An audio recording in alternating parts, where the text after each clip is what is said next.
Cynthia, it's such a pleasure to have you with us today. Thank you for having me. So let's start from the beginning. And, for our viewers who might not be familiar, you were part of the first group of commissioners chosen by ordinary Californians. What was the whole idea behind the Citizens Redistricting Commission when it was first created back in 2010? Yeah, actually, it was created. It was created due to a citizen ballot initiative that was first passed in 2008, called the Voters First Act. And I think that the preamble to the Voters First Act kind of says it all. It said that allowing politicians to draw their own district is a serious conflict of interest that harms voters. Basically, before this, there was what's called a bipartisan gerrymander. In other words, Democratic and Republican incumbents actually colluded to make sure that they both had safe seats.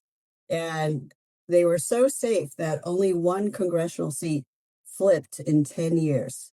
And so the people rose up, passed this ballot initiative and said, enough is enough. We fired the legislature from drawing their own districts.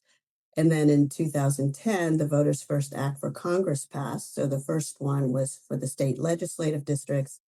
And then in 2010, it was for congressional districts. Right. So it really was meant to take politics out of the process and bring community voices in. And I remember reading that, your commission held dozens of public meetings and got tens of thousands of written comments from residents. So tell me, what did that look like in practice? How did that community input actually shape the maps that we use today?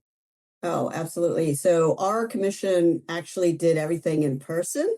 This was before the pandemic and everything. So we actually traveled all over California, holding public hearings. Anyone could come and speak before us. People were able to submit their own maps. People sent us petitions. They came and described their communities, what their issues were, why they should be drawn together for fair and effective representation. And we listened. And we tried very hard to take all this community of interest testimony into effect. It's actually required by our California Constitution. We have 5 or 6 state criteria that we are required to look at, nonpartisan criteria. And that includes respecting cities, counties, neighborhoods, and communities of interest. And so if you think about that, it's pretty easy to figure out city and county lines, but it's much harder to figure out where a neighborhood is and what a community of interest is. And so all that testimony was very, very important to help us figure out where to draw the lines. And that's fascinating. And now with Prop 50, we're basically talking about taking that power away from an independent body and giving it back to lawmakers. So from your perspective, what would that do to public trust in our, election system, especially after so many years of building credibility? Yeah, I think it's actually going to be, terrible for faith in government. I think that part of the reason that, the Voters First Act passed in the first place is people were really fed up. Those who are old enough to remember, might remember that while both parties opposed independent redistricting, both governors, both Democratic Governor Gray Davis and Republican Governor Arnold Schwarzenegger supported it because they had a legislature that was completely dysfunctional, that were, held hostage to bipartisan extremists. And so they couldn't pass a budget on time or anything. So just nothing was getting done. And when the Citizens Commission was created by the people, everything was required to be done in the open, full transparency. All of our discussions about every district, about redistricting, were done in the light of day, compared, for example, to the Prop 50 map, which was, done in a back room. Nobody knows who was in the room. There was no public input at all in that map. Whereas in this last cycle, over 36,000 Californians came out and testified. During our cycle, I think it was about 24,000. But this is not the commission's map. This is Californians' map. It's the people's map. That map came about because of all that public testimony. And I think it will, unfortunately, I think Prop 50 will take us back to an age where there was a lot of apathy and cynicism because, why should I vote? My vote doesn't matter. No one's listening to me. No one's asking me what I care about. We actually had people, tell us in this testimony, we had people who drove like 7 or 8 hours to come and testify. And they said, this is the first time the government has asked me what I thought. So that is going to be the difference. One thing that really stood out to me in former Commissioner Raya's testimony, she said that after independent redistricting, AAPI representation actually tripled. That's incredible. Can you walk us through why the commission's approach worked so well for AAPI communities, particularly in places like the San Gabriel Valley, El Monte, or Monrovia, just areas that have a large Asian population? Yeah, absolutely. And it was not just good for Asians, although we, of course, always outperform. So while the representation for women doubled and the representation for Blacks doubled, and Latinos also went up 8 points. AAPI legislators went up 3 times. And that's because we are the fastest growing population in California. And so one of the things that we did on the commission, listening to the testimony, was to identify where there were pockets of Asians all over the state. We had great community partners who helped us make sure that we didn't miss anyone. And we tried, when we got the testimony supporting it, to draw them together in a single district so that they would have a representative who was going to be accountable to them, and they could vote or help vote that person out if they were not accountable to them. And so that's what it means to have effective representation. And also, one of the things that happens with fair and competitive districts is that incumbents don't automatically just get renewed because they have to fight for your vote. They have to earn that vote. And that means, again, that they have to be accountable to your interests, because if they don't represent you well, you can bring someone else in. And that is what happened in 2012, which was the first election year after our first commission drew new maps for California, is that incumbents everywhere up and down the state, were suddenly found themselves in the same districts and had to fight it out with each other, or they resigned because now they knew they wouldn't be able to win because they did not represent their communities that well. So we really are proud of giving communities a voice. And like I said, that certainly included many fast-growing Asian communities. Yeah, that actually makes a lot of sense. I mean, a lot of voters, they think of redistricting as just lines on a map, right? But it's so much deeper than that. Can you help connect the dots? How do those lines actually translate into real world power, like whether someone's voice is heard at City Hall or in Sacramento? Yeah, well, if you're all together in the same district, first of all, there are more of you, and you hopefully have one neck to ring. So you can identify your representative and hold that person directly accountable. And that person is, in a competitive district, is going to want your vote and hopefully will hear what you're trying to say. And the challenge with Asian communities is that even though we're growing very fast, the percentage of Asians across California is about 15%. So, not enough to form a majority district anywhere. And certainly not at the congressional level. We actually, our commission, we're very proud of the fact that we drew the first majority Asian district at the assembly level. And that, of course, as you would guess, is in the Monterey Park area.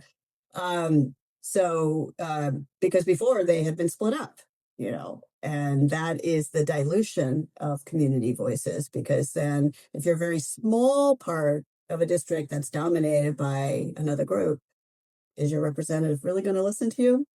So that's what we fix. It's the fragmentation of many communities of color I remember in San Jose, it was like there was an Evergreen district in San Jose.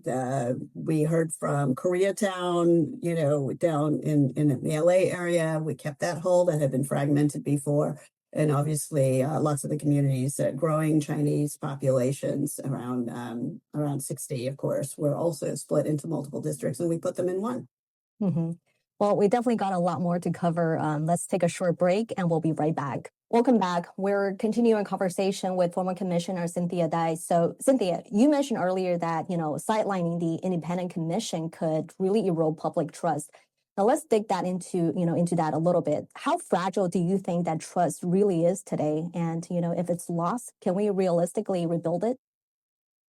Yeah, trust is one of those things that is built over time. And I think it is hard to get back once you lose that. And as you know, there's been a general loss of faith in government institutions and in our democracy across the nation. So I think this is no different. And it concerns me that we can so easily put aside a map created by over 36,000 Californians and basically silence their voices. And I think that's very demoralizing. Hmm. Now, let's talk politics for a second because, we can't really avoid it here. Supporters of this measure, including Governor Gavin Newsom, are saying, look, this is about fighting fire with fire. Texas Republicans did it first, so California should fight back. How do you respond to that kind of argument that, this is about protecting democracy by being more aggressive? Yeah. A lot of my friends are confused and conflicted about 50 because it is very confusing. Mhm. And, the problem with fighting fire with fire is that everyone is on fire at that point. And we actually need to turn the temperature down. As I say, we shouldn't be fighting fire with fire. We should be depriving it of oxygen. We should not be having this kind of conversation. And gerrymandering literally just adds fuel to the fire. And anyone who's a parent who hears, their kids say, well, he started it, I think has an appropriate response to that. So, you know, the fighting fire with fire is what leads to the kind of political polarization that led to the dysfunction back in California before the commission was established, where the legislature couldn't even pass a bill or a budget. And by the way, that is what's happening right now in Washington. And do we actually want more of that? I think not.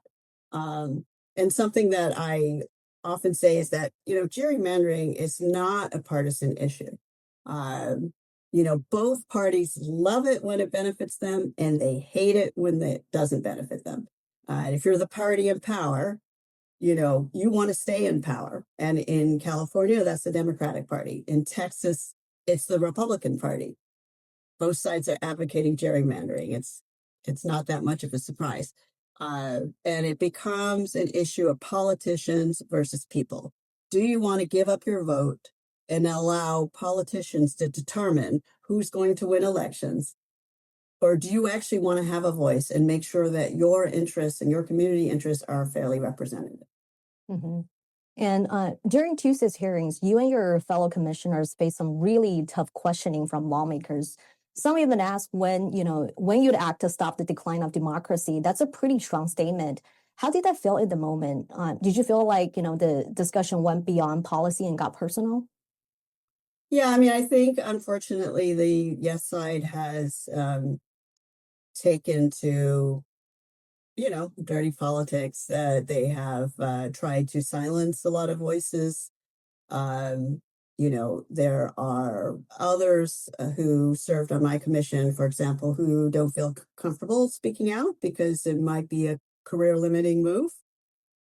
Even the media, I think, has been self censoring because Gavin Newsom might be a president in the future, and they don't want to lose access to him. So I think I'm sure you've seen ads attacking Charles Munger, who is funding a lot of the no effort because he funded the passage of the Voters First Act in the first place. So he's trying to protect this electoral reform. And some of those ads have also been quite personal. But we just like to point out the hypocrisy of saying that this is going to save democracy, even as you're disenfranchising Californians, which is, when you think about it, that's an authoritarian tactic. And so is silencing free speech. Mhm. Now, do you think this whole debate is, in a way, pushing voters to accept kind of a retaliation politics, like saying it's okay to play the same partisan game, even if it chips away at our institutions? Yeah, I mean, that's the thing. I believe that both parties have weaponized the fear and frustration of the electorate to try to have revenge on the other side. And this is something that, we hope that cooler heads prevail. We hope these are the California voters. We hope they can see through all of the hypocrisy, because it's going to feel good for a second. And then you're going to realize that you basically will have no ability to influence who is representing you, not just for the 2026 midterms, if you notice, but it's actually going to be 3 election cycles. So, as I always say, on November 5th, Trump is still going to be president, if that's the reason you want to vote yes on this. He's still going to be testing the boundaries of executive power. He has already shown predilection for ignoring a Republican-led Congress. So what makes you think he's going to listen to a Democratic-led Congress more? It's just the wrong solution to the problem, and it's just dismantling democracy further. There was that recent poll, I think it was by the Political Science Center, showing voters support keeping the independent commission by 2-1 margin. That's a pretty strong message. What do you think that says about how Californians view partisanship versus independence? I think most people value their vote, and basically this nullifies people's votes. So I think there's a reason that Californians have voted repeatedly to support independent redistricting. Obviously, the Voters First Act in 2008, again in 2010 for the Voters First Act for Congress. They actually, that same year, voted down an initiative to abolish the commission completely. And then they voted on a referendum to uphold the maps that we had drawn in 2012. So Californians have shown repeatedly that they like this reform. And the main argument that the proponents have used is like, well, it's just this once, and it's just because of Texas. And if that's the case, why did they take out the trigger language in the bill? And why is it going until 2031? And for average voters, I mean, let's just be honest. Most people don't read the full legal text of a proposition. Do you think the ballot title for Prop 50 oversimplifies what's actually a very technical issue?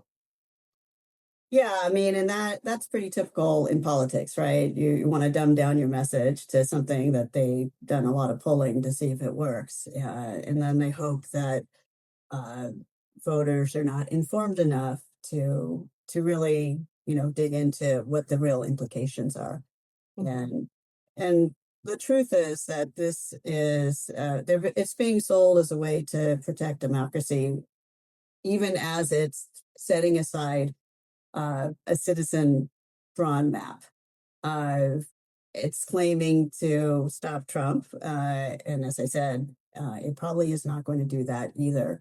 And if you look at the academic analyses and history, the truth is the midterms are they are going to reflect the anger of the electorate of promises that have not been kept. And it will probably be a blue wave election, in which case all of the analyses show that Democrats could win in these fair and competitive districts that the citizens drew anyway, probably the same number of seats, and they could do it legitimately. So you've got to ask yourself, why is this on the ballot at all? And I think the real reason is that the legislature has been itching to get the power of the pen back. They did not like it when they got fired from drawing their own districts, and they want the right to draw them again. And this is a pretext because it's not going to change the results. And finally, for a lot of our viewers, especially newer or first-generation voters, what advice do you have for staying informed and making sure their vote reflects their values? Well, definitely read the voter's guide. I always recommend that. I did put a ballot rebuttal in that, and I hope that it's convincing. Your vote is sacred, and I really encourage all of your viewers who are first-time voters to exercise that vote. One of the things they're also counting on is that because this is a special election, the turnout is quite low. It tends to be not a representative turnout. Only the true partisans will go out and vote, and the rest of the people will, not even realize there's an election going on. So regardless of how you end up deciding to vote, I do encourage you to go out and vote and make sure that your voices are heard.